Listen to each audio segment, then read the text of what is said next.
So list of questions. Yeah.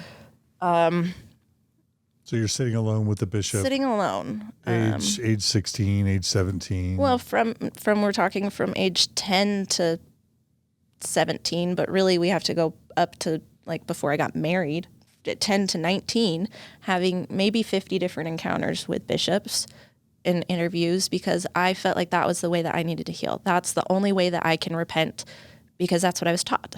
And did I feel better after confessing my sins?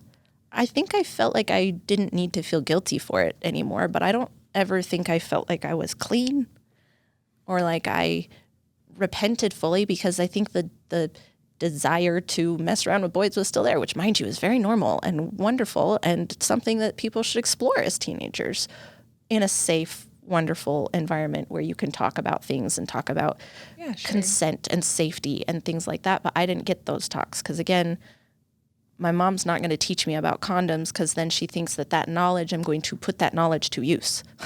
She's not going to teach me about birth control because then she's going to know that I can't get pregnant. She's not going to talk to me about STDs because she doesn't know anything about them. So she wasn't talking to me about those things. She just said, sex is for marriage, penis, vagina, baby. That was the message I got. And so it's like, that's not very much to go on because there's so much more to it than that. And so many more emotions and the emotional security that you need there. And I wasn't taught you have to be emotionally safe to have sex. It's just you need to be married. Mm-hmm. Which, mind you, are two very different things that I found out later, you know? Yeah, we just had an interview last week with Brinley Young, and she talked about becoming sexually active as a teenager, leaving Mormonism, and the emotional intimacy that you were also, that's another part of just like sex education that you're missing. Like the thing that matters to a lot of Mormon parents is like if the ring is on the finger and the temple sealing is complete, that means that now you're able to enter into this sexual relationship with your partner. Like emotional intimacy, that's an afterthought sometimes. And maybe you could be 50 years old and still not be ready to get married and have a sexual relationship. There's so many other like themes and ideas around sexuality that need to be talked about. So yeah, go ahead and read your list. So this is a list of the questions that bishops have asked me at one point or another. Where did he touch you? Show me. So I had to point on my body where he touched me. How many times did he touch you or did you touch him? Do you ever touch yourself? Do you know what that means? Let me explain to make sure that I know. So I was taught about masturbation by bishops, which, mind you, I explained to them, and then they're like, well, here's more detail about it. I'm like, thank you. Anyway, sorry. I laugh now. It's not cool. Did you keep all of your clothing on or was clothing removed? Which articles of clothing were removed? Oh, I got asked this a lot. Did you have an orgasm? I don't know why that's so important, but are you sure? That was another one. Are you sure? Like, I don't know stuff about sex at this point. Clearly, Bishop, you know how knowledgeable I am. Sorry. I said one time, this was good. I said, I did everything but sex. And this was a bishop I had talked to before about what that meant to me. And he knew what that meant, but he said, I need you to tell me. And I was like, I did everything but sex. Everything but penis and vagina. And then I had to then explain again. And it was just like, okay. And every time it was like, I need further details. And then what happened? And then what happened? And then what happened? Are you sure that that's all of the information? Have you given me all the details? Who was it that you did it with? I had someone ask one time about who the guy was so that he could go talk. And this was, mind you, this was like, he lived in like Bountiful or something. And he's like, I just need to know what ward he is so I can talk to his bishop because he can't go on a mission until we address this. Trying to seek out the male counterpart. They always wanted to know who it was done with, how many times. And there was just always these questions. And one particular bishop eventually told me that I was addicted to sex.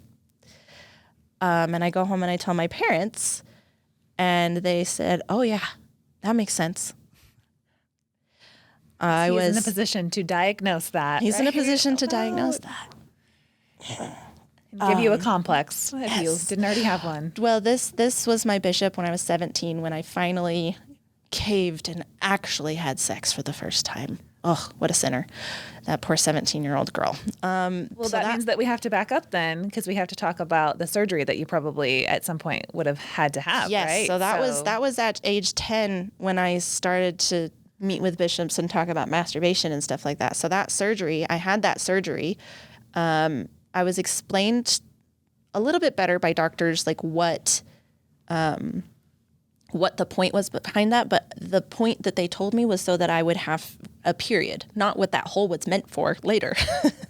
But it's like I never got taught about like my mom always said sex would be painful. And for me, because I had the surgery, I didn't have any of those problems or whatever. And so there was never pain there associated. There was never whatever. But having that surgery, I had to, at age 10, for 2 weeks after that, my mom had to apply this ointment to me every single day after I showered to make sure the hole didn't close back up, right? And so I had to, again, no matter how uncomfortable I was, sit there and have someone else touch my private parts, and it was for my own good. And I knew it was for my own good, but it didn't make me any less uncomfortable. It didn't hurt any less. It was the whole experience around it was very emotionally traumatizing.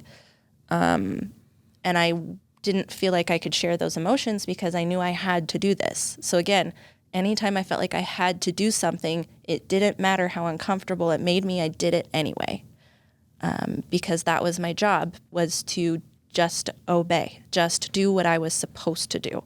And that's a really terrible pattern to establish that, and mind you, on top of that, I'm doing what my father's telling me I'm supposed to do. I'm doing what my bishops are telling me I'm supposed to do. I'm doing what older men in my life, doctors, are telling me I'm supposed to do.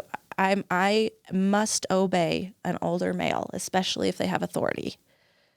I have authority issues because of it, because I can't handle that anymore. But sure, I always kind of challenged people. Like I remember I told the bishop that told me I had an addiction to sex when I eventually did have sex, which thank heavens the parts all work right. I have a beautiful kid now, by the way, so it's all there.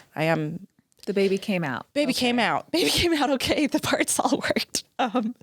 So thank heavens that I had that surgery. Thank heavens that I had modern medicine that could teach us and that could make sure that everything worked.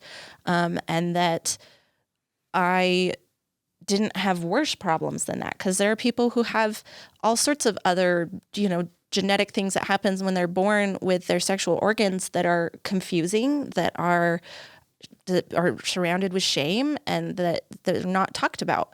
If that's something that I talk about now, is why am I talking about this so openly, is because if there is any other child out there or parents who are hearing this, like, one, you're not alone, and two, seek help. Nobody knows how to handle this situation. It is very personal. It's very uncomfortable. It's very awkward to talk about. But if you don't talk about it, you end up traumatized like me. And I don't think that that's the right path. I don't think that's the healthiest path. I'll say that because it was my path. And I'm only here because of that path. And I'm only able to talk about it because I'm processing it and healing from it.